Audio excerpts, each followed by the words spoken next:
नमस्कार, myself Malika Parveen, assistant professor government law college Bikaner. CPC में हमने पहले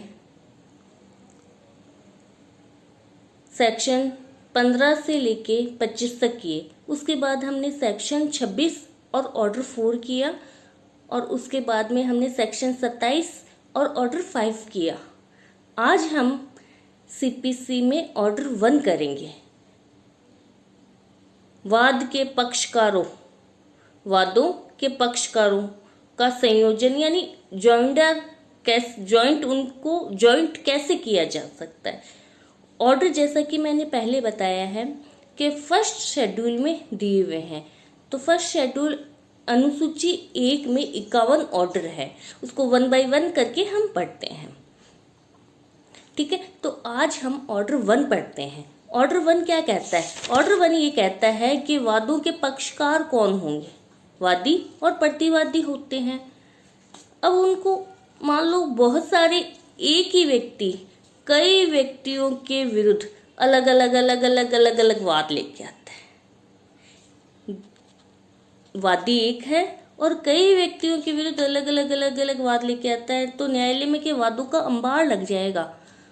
उस अंबार या वादों की बहुलता को कम करने, न्यायालय के समय को बचाने के लिए न्यायालय क्या करता है? वादियों का संयोजन कर देता है ऑर्डर 1 रूल 1 में।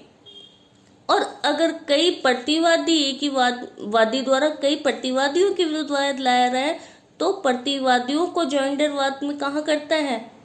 ऑर्डर 1 रूल 3 में प्रतिवादियों का संयोजन कर लेता है।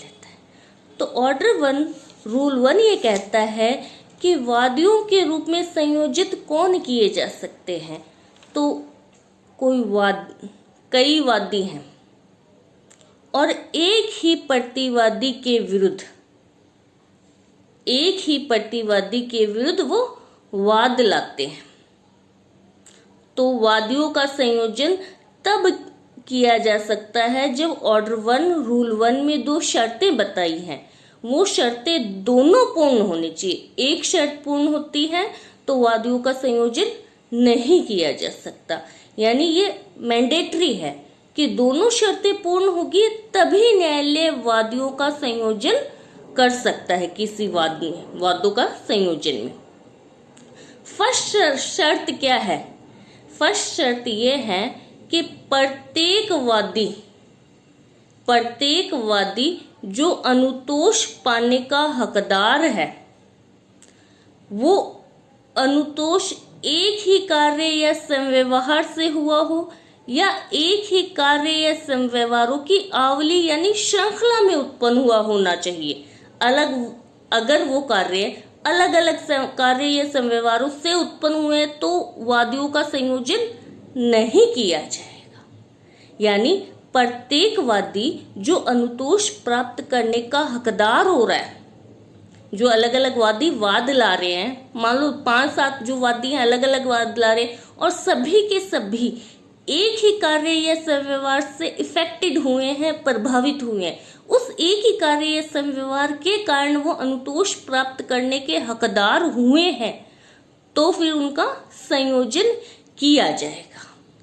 और ऐसे वादी अलग अलग वाद लाते हैं या संयुक्त रूप से वाद लाते हैं या अनुकल्प के रूप में वाद लाते हैं। पृथक संयुक्त है या अनुकल्प के रूप में वाद लाते हैं, तो विधि और तथ्य का सामान्य क्वेश्चन उत्पन्न होना जरूरी है। अगर अलग अलग फैक्ट का अलग अलग क्वेश्चन उत्पन्न होता है तो वादियों का संयोजन नहीं किया जाएगा।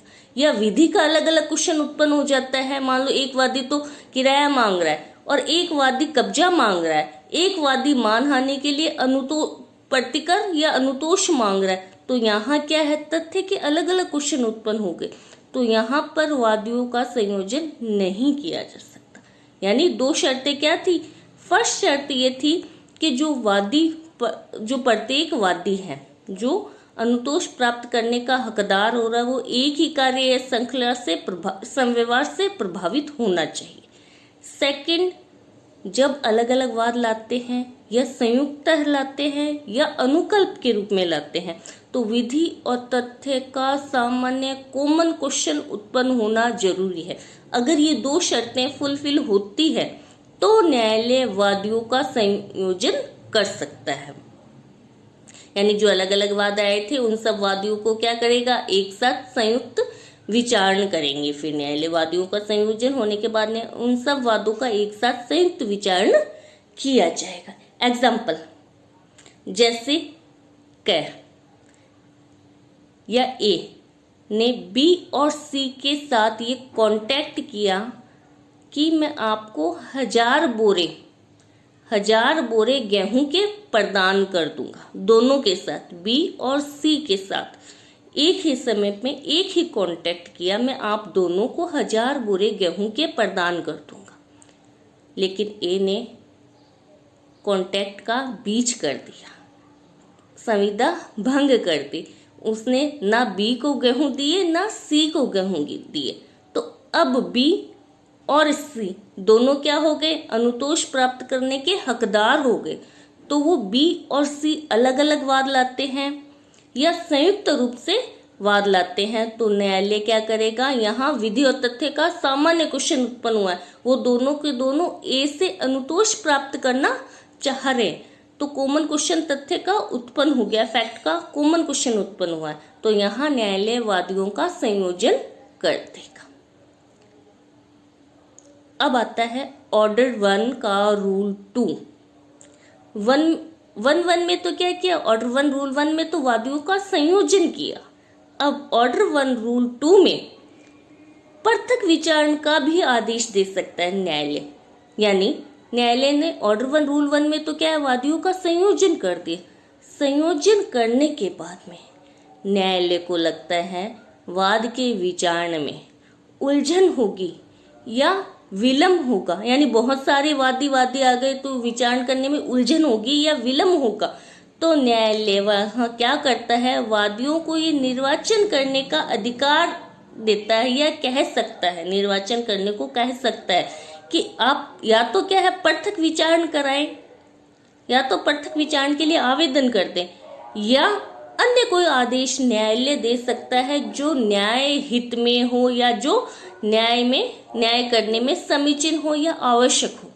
यानी न्यायालय पृथक विचारण का भी आदेश दे सकता है या अन्य कोई आदेश दे सकता है जो न्यायालय को न्याय हित में आवश्यक लगे। ये था वादियों का संयोजन से अलग अगर विचारण में उलझन हो रही है, विलंब हो रही है तो न्यायालय अलग विचारण करने का, पृथक विचारण करने का आदेश दे सकता है।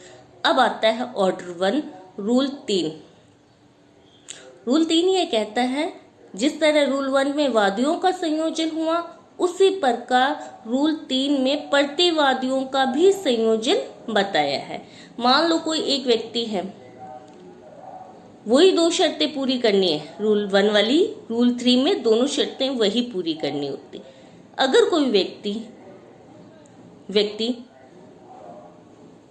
अलग अलग व्यक्तियों के विरुद्ध अलग अलग वाद लेके आता है, मान लो एक ए व्यक्ति है, ए व्यक्ति की मानहानि हो गई, ए व्यक्ति की मानहानि हो गई तो वो क्या है, मानहानि हुई तो अनुतोष प्राप्त करने का हकदार हो गया।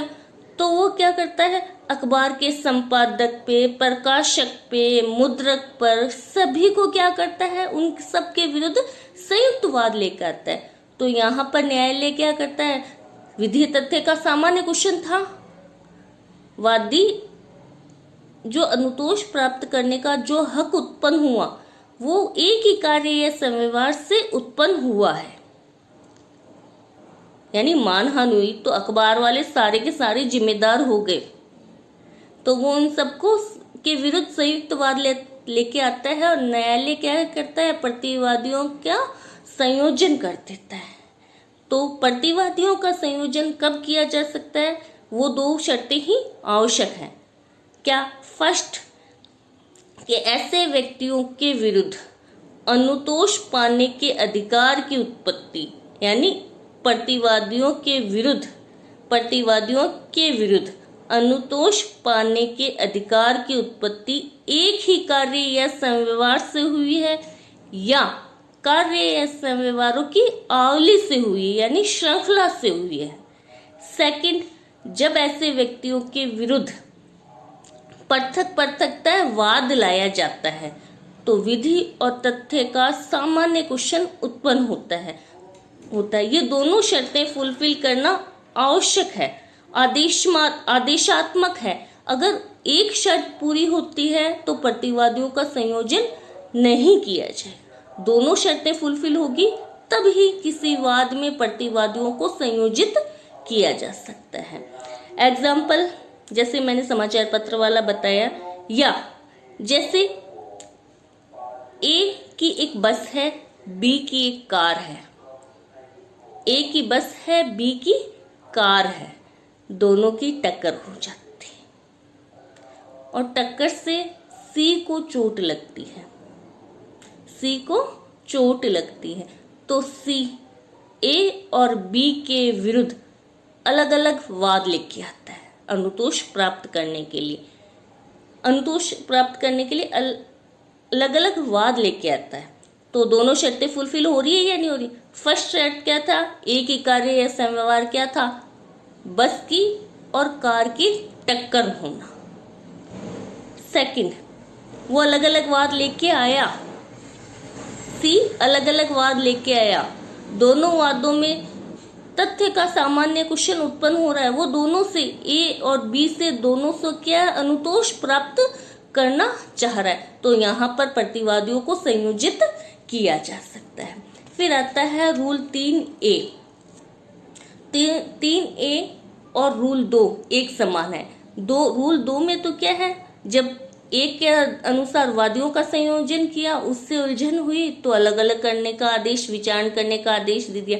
ऐसे ही 3 में प्रतिवादियों को संयोजित किया और संयोजित करने के बाद न्यायालय को लगा, 3A में, रूल 3A में, कि न्यायालय को लगा ऐसे विचारण से उलझन होगी या विलंब होगा, तो न्यायालय पृथक विचारण करने का आदेश दे सकता है या अन्य कोई आदेश जो न्यायालय को युक्त या न्याय हित में आवश्यक लगे वो आदेश दे सकता है।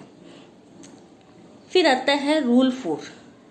रूल 4 ये कहता है कि न्यायालय संयुक्त वादियों का संयोजन हो गया या जहां प्रतिवादियों का संयोजन हो गया, तो न्यायालय उनमें से सभी के विरुद्ध या किसी एक के पक्ष में भी डिक्री पारित, मान लो रूल 4 का 1 क्लोज ये कह रहा है कि कई वादियों का संयोजन हुआ और विचारण करने के दौरान न्यायालय को लगता है कि कोई एक वादी इस अनुतोष को प्राप्त करने का हकदार है या सभी वादी इस अनुतोष को प्राप्त करने के हकदार है, तो वो वैसा डिसीजन न्यायालय दे सकता है। बी क्लोज इसका कह रहा है कि प्रतिवादियों का जहां विचारण हुआ और विचारण के दौरान न्यायालय को लगता है कि किसी एक प्रतिवादी के विरुद्ध यह दायित्व निर्धारित किया जा सकता है, यानी न्यायालय क्या विचारण, संयुक्त विचारण कर रहा है और संयुक्त विचारण के दौरान उसे लगता है कि कोई एक वादी हकदार है या कोई एक प्रतिवादी के विरुद्ध दायित्व निर्धारित करना है, तो न्यायालय किसी एक के पक्ष में भी डिक्री पारित कर सकता है, न्यायालय निर्णय दे सकता है बिना किसी संशोधन किए हुए। रूल 5 छोड़ देना। रूल 6 यह कह रहा है कि मान लो कोई एक संविदा हुई, कॉन्टैक्ट हुआ और उस कॉन्टैक्ट में उस संविदा के जितने भी पक्षकार हितबद्ध होते हैं या उस कॉन्टैक्ट में जितने पक्षकार हितबद्ध होते हैं, उन, मान लो एक ए ने एक कंपनी के साथ में या एक बैंक के साथ में कॉन्टैक्ट किया, बैंक ने संविदा भंग कर दी। अब ए क्या है, क्षतिपूर्ति का वाद लेके आएगा, तो वो उस संविदा में रिलेटेड जितने भी पक्षकार हैं उन सबको एक साथ संयोजित कर देगा, यानी एक संविदा में, एक कॉन्ट्रैक्ट में जितने हितबद्ध व्यक्ति हैं उन सबको एक साथ संयोजित किया जा सकता है। ऑर्डर 1 रूल 7 सीधा सा एक शब्द याद रखना है, संदेह, साथ संदेह, कि जहां पर वादी को ये संदेह है कि मैं किस व्यक्ति से अनुतोष प्राप्त करने का हकदार हूं। मान लो 5 व्यक्ति थे और 5 में से किस व्यक्ति ने मुझ पर हमला किया या मानहानि की, अगर वादी को पता नहीं है तो वो क्या करता है, सारे के सारे व्यक्तियों को संदेह के आधार पर प्रतिवादियों के रूप में संयोजित कर सकता है। यानी संदेह के आधार पर प्रतिवादियों को संयोजित किया जा सकता।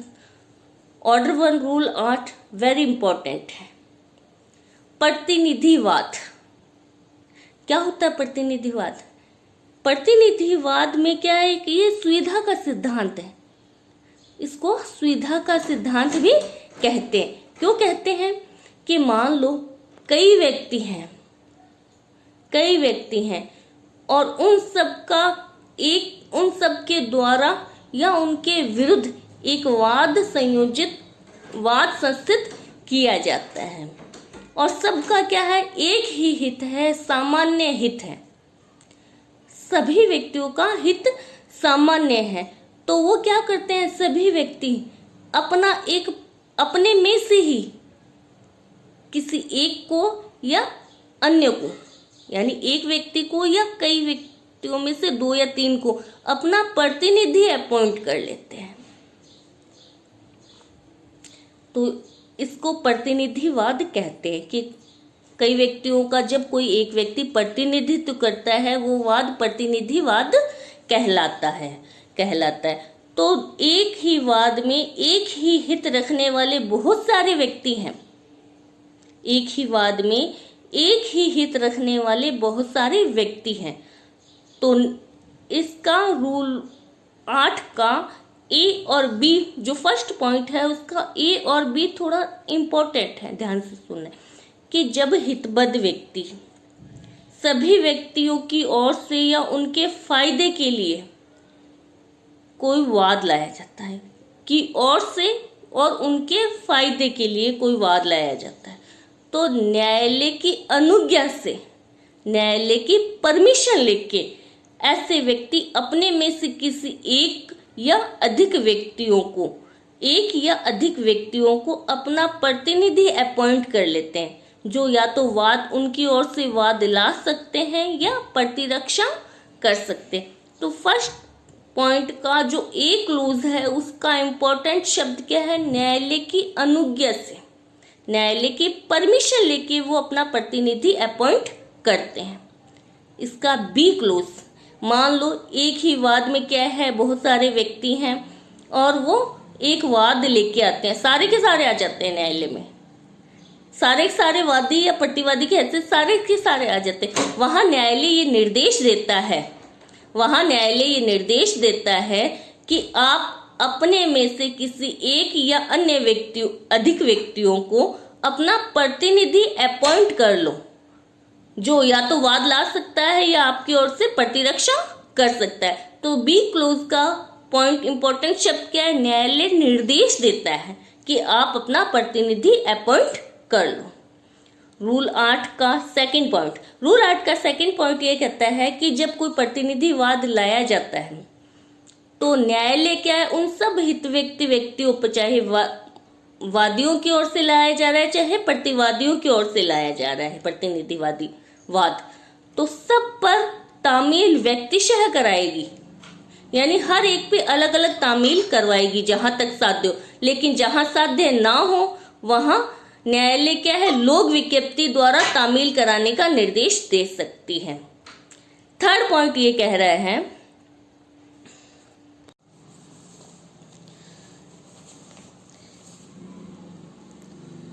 ऑर्डर 1 रूल 8 के थर्ड क्लोज में ये बताया है।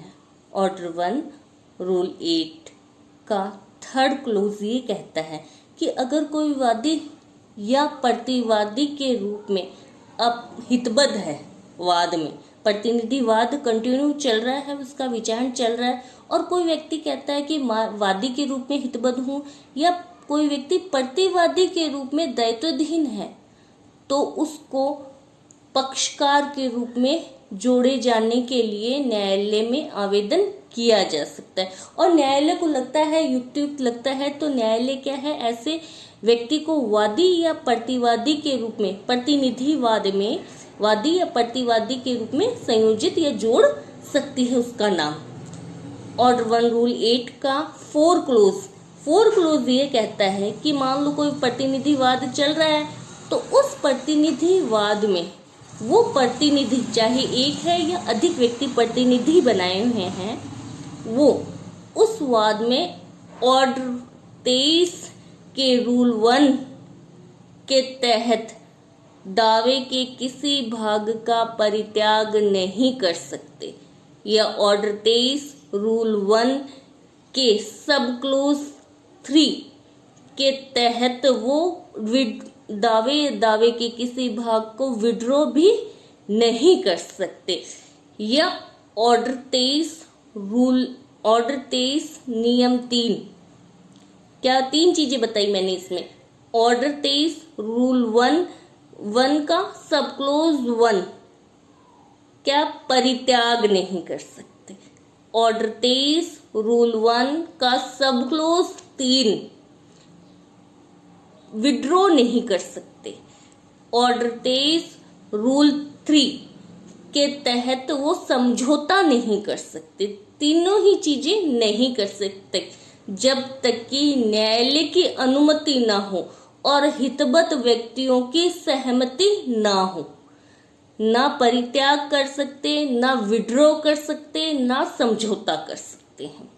ठीक है, तो नियम 5 ऑर्डर 5 ऑर्डर 1 का रूल 8 का सब क्लोज 5 ये कह रहा है, मान लो कोई प्रतिनिधि बनाया हुआ था या एक से अधिक प्रतिनिधि बनाए हुए थे और वो अपनी ड्यूटी पूरी नहीं कर रहे थे, अपना कर्तव्य पूरा नहीं कर रहे थे, या तो वाद सही तरीके से नहीं चला रहे थे या प्रतिरक्षा सही तरीके से नहीं कर रहे थे, तो वहां पर न्यायालय क्या है, अन्य व्यक्ति को प्रतिस्थापित कर सकता है जो कि उस वाद में हितबद्ध हो। मान लो 10 व्यक्ति थे, 10 व्यक्ति में से 2 ए और बी को पहले प्रतिनिधि बनाया, ए बी अपनी ड्यूटी पूरी नहीं करते हैं, तो सी डी या ई एफ अन्य किसी भी व्यक्तियों को प्रतिस्थापित किया जा सकता है। पुराने वाले प्रतिनिधि को हटाया जा सकता है और नए प्रतिनिधि को अपॉइंट किया जा सकता है।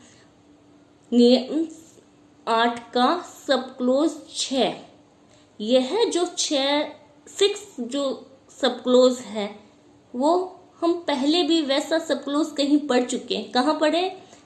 सेक्शन 11 का स्पष्टीकरण 6, जो ये बताता है कि अगर प्रतिनिधिवाद में कोई डिग्री आ गई है तो वो उन सब व्यक्तियों पर आबद्ध कर होगी, वो सब उससे बाउंड होंगे जो उस वाद में हितबद्ध थे।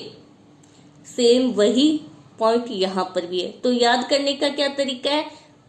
नियम 8 का 6 क्लोज और सेक्शन 11 का 6 स्पष्टीकरण, दोनों में 6 आ रहा है, तो उसको याद कर लेंगे कि अगर कोई प्रतिनिधिवाद में अगर कोई डिग्री आती है, चाहे किसी के फेवर में आए चाहे किसी के विरुद्ध आए, तो उस वाद में जितने भी व्यक्ति हितबद्ध होंगे वो उस डिग्री से बाउंड होंगे, बाध्य होंगे। वो ये नहीं कह सकते मैं तो इस डिग्री को मानता नहीं या इसका पालन नहीं करता, वो सारे उससे बाउंड होंगे। ठीक है, अब आता है ऑर्डर 1 का रूल 9, जो कि इंपॉर्टेंट है। रूल 9 ये कह रहा है, रूल 8A भी था, इसमें एक शब्द याद रखना है, एक्सपर्ट ओपिनियन। अगर न्यायालय वाद का विचारण कर रहा है, किसी वाद का, और विचारण करते समय न्यायालय को लगता है कि कोई व्यक्ति या व्यक्तियों का निकाय, कोई व्यक्ति है या कोई व्यक्तियों का निकाय है जो किसी विधि के विशेषज्ञ हैं या एक्सपर्ट हैं, और वाद के विचारण में विधि का क्वेश्चन डिस्ट्रीब्यूट है या विचाराधीन है, तो न्यायालय व्यक्ति या व्यक्तियों के निकाय की एक्सपर्ट ओपिनियन लेने की न्यायालय की शक्ति है। तो रूल 8A की शब्द याद रखना है, एक्सपर्ट ओपिनियन। रूल 9 ये कहता है कि कुसंयोजन और असंयोजन से क्या इफेक्ट पड़ता है क्या न्यायालय पे। मान लो कहीं पर सही से वादियों का संयोजन नहीं हुआ। कुसंयोजन होता क्या है? कुसंयोजन, अगर ऑर्डर 1 रूल 1 की पालना नहीं हुई है, वादियों को संयोजित कर दिया, यानी दोनों शर्तें पूर्ण नहीं थी और फिर भी वादियों को संयोजित किया, वो होता है कुसंयोजन। और प्रतिवादियों, ऑर्डर 1 रूल 1 रूल 3 की पालना नहीं की और प्रतिवादियों को संयोजित कर दिया, वो होता है कुसंयोजन, प्रतिवादियों का कुसंयोजन। यानी नियम 1 या नियम 3 की पालना के बिना ही पक्षकारों को संयोजित कर दिया, वादियों को या प्रतिवादियों को, तो वो होता है कुसंयोजन, मिस जॉइंडर। नॉन जॉइंडर क्या होता है? असंयोजन, यानी कोई वाद का पक्षकार था, उसको जोड़ना चाहिए था लेकिन जोड़ा ही नहीं, तो वो होता है असंयोजन। तो रूल 9 ये कह रहा है कि न्यायालय जब किसी वाद का विचारण कर रहा है और उस वाद में कुसंयोजन हो गया या असंयोजन हो गया, तो उससे वाद विफल नहीं होगा, वाद खारिज नहीं होगा। न्यायालय अपने समक्ष विवादग्रस्त विषयों का निपटारा वहां तक कर सकेगा जो पक्षकार वस्तुतः उसके समक्ष उपस्थित है या उसके समक्ष है, यानी वाद खारिज नहीं होगा कुसंयोजन से या असंयोजन से। न्यायालय वाद का विचारण कंटिन्यू करेगा और जो पक्षकार विवादग्रस्त विषयों से संबंधित जो पक्षकार उसके समक्ष आ गए, उनके अधिकारों और हितों का न्यायालय निपटारा करेगा। परंतु यह शर्त आवश्यक पक्षकारों पर अप्लाई नहीं होती। अगर कोई वाद आवश्यक पक्षकार को संयोजित किए बिना ही चलाया गया है, तो वहां पर न्यायालय वाद का विचार आगे नहीं करेगा, उस वाद को खारिज कर देगा।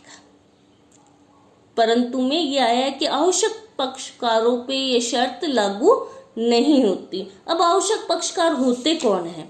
आवश्यक पक्षकार ऐसा कोई व्यक्ति होता है जिसको वाद के पक्षकार के रूप में रहना आवश्यक होता है या उसके बिना, उस पक्षकार के बिना न्यायालय एक प्रभावी डिग्री पारित नहीं कर सकता। वो होता है वाद का आवश्यक पक्षकार, यानी न्यायालय उसके बिना एक प्रभावी डिग्री पारित कर ही नहीं सकता।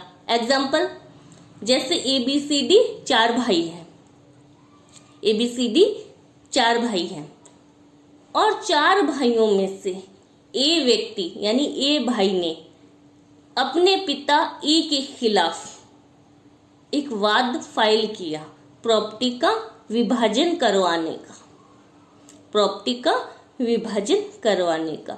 तो BCD यह आवश्यक पक्षकार है। इनको अगर संयोजित ही नहीं किया जाएगा तो विभाजन किससे किया जाएगा? खाली ए का पक्ष तो डिसाइड नहीं किया जाएगा, उसका अंश तो डिसाइड नहीं किया जाएगा। यानी ये 3 पक्षकार BCDE वाद में आवश्यक पक्षकार है।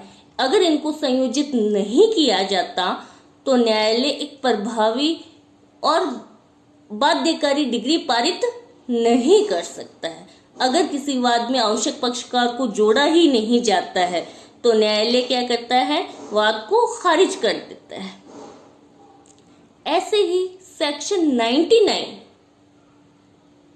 पढ़ते हैं अपन, इसके साथ में ऑर्डर 1 रूल 9 के साथ में सेक्शन 99 पढ़ते हैं। यहाँ पर इसमें 99 ये कह रहा है कि अगर कोई डिग्री पारित कर दी और उस डिग्री में क्या है, कुसंयोजन था या असंयोजन के आधार पर न्यायालय ने डिग्री पारित कर दी और उस डिग्री के विरुद्ध कुसंयोजन या असंयोजन के आधार पर अपील लगाई जाती कि वह प्रथम वार वाले न्यायालय ने पक्षकारों को कुसंयोजित किया था या असंयोजन किया था, तो अपील में वो डिग्री में ना तो अपील में उसको पलटा जाएगा, ना ही सारभूत फेरफार किए जाएंगे, यानी अपील न्यायालय उस डिग्री में कोई भी संशोधन नहीं करेगा। परंतु अगर आवश्यक पक्षकार को नहीं जोड़ा गया था, प्रारंभिक न्यायालय ने आवश्यक पक्षकार को नहीं जोड़ा था, तो फिर अपील न्यायालय उस डिग्री को फेरबदल कर सकता है, संशोधन कर सकता है। ये रूल 9 के साथ में 99 सेक्शन इसलिए पढ़ते हैं कि यहाँ तो क्या है, प्रारंभिक डिग्री स्टेज पे बताया है। रूल 9 में प्रारंभिक स्टेज पे बताया कि कुसंयोजन असंयोजन का क्या प्रभाव पड़ता है, और 99 सेक्शन 99 में अपील के स्तर पे बताया कि अपील जब की जाती है तो कुसंयोजन असंयोजन का क्या प्रभाव पड़ता है। अब ऑर्डर 1 रूल 10, रूल 10 जो है वो ये बताता है, इसमें 4 क्लोज दिए हुए हैं। रूल 10 में 4 क्लोज है। तो फर्स्ट क्लोज ये कह रहा है, एक एक शब्द याद करना है। फर्स्ट क्लोज ये कहता है, रूल 10 का फर्स्ट क्लोज, गलत वादी के नाम, वाद, गलत वादी के नाम, अगर कोई वाद गलत वादी के नाम से संयोजित कर दिया गया या फाइल कर दिया गया और फिर बाद में न्यायालय में आवेदन किया जाता है, या न्यायालय को ये समाधान हो जाता है, न्यायालय को लगता है कि सद्भाविक भूल के कारण गलत व्यक्ति के नाम से वाद फाइल कर दिया गया है, तो न्यायालय सही व्यक्ति के नाम से वाद फाइल करने की अनुमति देगा और उस गलत वादी का नाम काटने की इजाजत देगा। ये कब? एग्जाम्पल, जैसे ए ने बी के विरुद्ध वाद फाइल किया, ए जिसकी मृत्यु हो चुकी है, अब मृत व्यक्ति के नाम से तो वाद फाइल किया नहीं जा सकता, तो सद्भाविक भूल थी, गलत वादी के नाम से वाद फाइल हो गया था ए के स्थान पे, अब उसका एलआर लीगल रिप्रेजेंटेटिव के नाम से वाद फाइल किया जाएगा। रूल 10 का सब क्लोज सेकंड ये कह रहा है कि न्यायालय पक्षकारों का नाम काट भी सकता है और जोड़ भी सकता है। रूल 10 का फर्स्ट तो गलत वादी, सेकंड पॉइंट कह रहा है न्यायालय पक्षकारों, वादी नहीं बोल रही मैं, पक्षकारों यानी वादियों या प्रतिवादियों का नाम काट भी सकता है। न्यायालय को लगता है ये आवश्यक पक्षकार ही नहीं है, या ये इन पक्षकारों को गलत तौर पे ऐड कर दिया गया, या वादी हो चाहे प्रतिवादी, तो न्यायालय को लगता है कि इनका वाद में कोई हित नहीं है, तो उनका नाम काट भी सकती है। और न्यायालय वाद का विचारण कर रहा है, वाद के विचारण के दौरान किसी भी स्टेज पे निर्णय देने से पहले न्यायालय पक्षकारों का नाम जोड़ भी सकती है और काट भी सकती। थर्ड पॉइंट ये कह रहा है कि कोई व्यक्ति जो वाद मित्र के बिना वाद नहीं ला सकता, यानी कोई विधिक निर्योग्य व्यक्ति है, वो वाद मित्र की सहायता से ही वाद लाएगा, तो विधिक निर्योग्य व्यक्ति है जो जब वाद लाता है तो वाद मित्र की अनुमति या सहमति के बिना नहीं जोड़ा जाएगा। मान लो ABCD ई के विरुद्ध वाद चला रहे थे, अब है F व्यक्ति आता है जो कि विधिक निर्योग्य है, वो कहता है मैं भी ABC के साथ में पक्षकार के रूप में संयोजित होना चाहता हूँ। निर्योग्य है तो वाद मित्र के बिना उसको वाद नहीं ला सकता, तो जब उसको वादी के रूप में जोड़ना है तो वाद मित्र की सहमति से ही जोड़ा जाएगा। 4 क्लोज ये कह रहा है, नियम 10 का 4 क्लोज ये कह रहा है कि जहां कोई व्यक्ति प्रतिवादी के रूप में जोड़ा जाता है तो वहां वाद पत्र में संशोधन किया जाता है। यानी पहले तो क्या है, 3 ही प्रतिवादी थे मान लो किसी वाद में, बाद में क्या है, चौथा या 5वां प्रतिवादी जोड़ा जाता है, तो न्यायालय अन्यथा विधि निर्दिष्ट ना करे, यानी न्यायालय जब तक मना ना करे तब तक वाद पत्र में संशोधन करना आवश्यक है। संशोधन करने के बाद में नया जो प्रतिवादी जोड़े गए हैं उन पर समन भी किया जाएगा, उनको न्यायालय में भी बुलाया जाएगा, उनसे जवाब दावा भी प्रस्तुत कराया जाएगा, यानी उनके जो नया प्रतिवादी जोड़ा है उनके स्टेज से वाद उसी समय चालू हुआ है। फिर आता है नियम 10A। 10A निशुल्क विधिक सहायता, फ्री लीगल एड। एक शब्द याद, 8A में तो एक्सपर्ट ओपिनियन था और 10A निशुल्क विधिक सहायता या फ्री लीगल एड है। क्या है ये? कि जब न्यायालय विचारण कर रहा है और न्यायालय विचारण करते समय न्यायालय को लगता है कि वाद के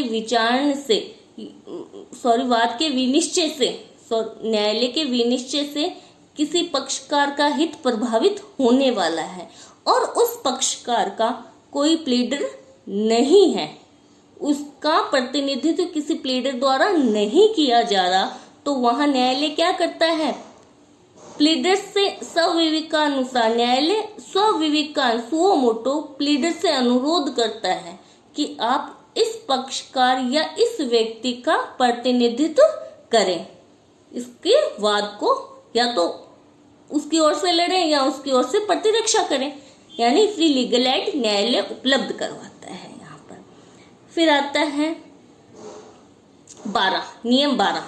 नियम 12 ये कह रहा है कि जहाँ कई वादी हैं या प्रतिवादी हैं किसी वाद में, या तो किसी वाद में कई प्रतिवादी हैं या किसी वाद में कई वादी, तो उनमें से सारों के सारों को उपस्थित होना आवश्यक नहीं है। अगर उनमें से कोई एक या कुछ व्यक्ति उपस्थित हो जाते हैं तो ये माना जाएगा कि सारे के सारे वादी उपस्थित हो गए, और अगर कई प्रतिवादी हैं और उनमें से कोई एक या अधिक उपस्थित हो जाते हैं तो ये माना जाएगा कि सारे के सारे प्रतिवादी उपस्थित हो गए थे। लेकिन ये जो उपस्थित हो रहे हैं वो हितबद्ध व्यक्तियों जो वादी थे या प्रतिवादी थे उनके प्राधिकार से ही उपस्थित होने चाहिए, यानी उन्होंने जो बाकी के जो व्यक्ति थे वादी या प्रतिवादी उन सब ने उनको क्या एम्पावर किया है, उसको पावर दी है कि आप हमारी ओर से न्यायालय में हाजिर हो। ये जो पावर दी जा रही है ये लिखित में होनी चाहिए और देने वाले व्यक्ति चाहे वादी हैं चाहे प्रतिवादी हैं उनके उन पक्षकारों के द्वारा हस्ताक्षरित की जानी चाहिए और न्यायालय में फाइल की जानी चाहिए। 3 चीजें लिखित में होनी चाहिए, पक्षकारों द्वारा हस्ताक्षरित होनी चाहिए और न्यायालय में फाइल की हुई होनी चाहिए। ठीक है।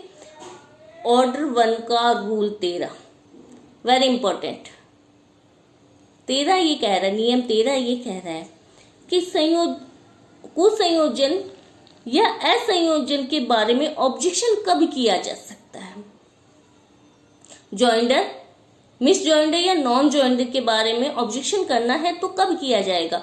मिस जॉइंडर या नॉन जॉइंडर के बारे में ऑब्जेक्शन प्रारंभिक न्यायालय में ही, प्रथम वार वाले न्यायालय में ही यथासंभव शीघ्रतम अवसर पे, यानी जैसे ही जानकारी हो तुरंत उसके बारे में ऑब्जेक्शन कर देना चाहिए।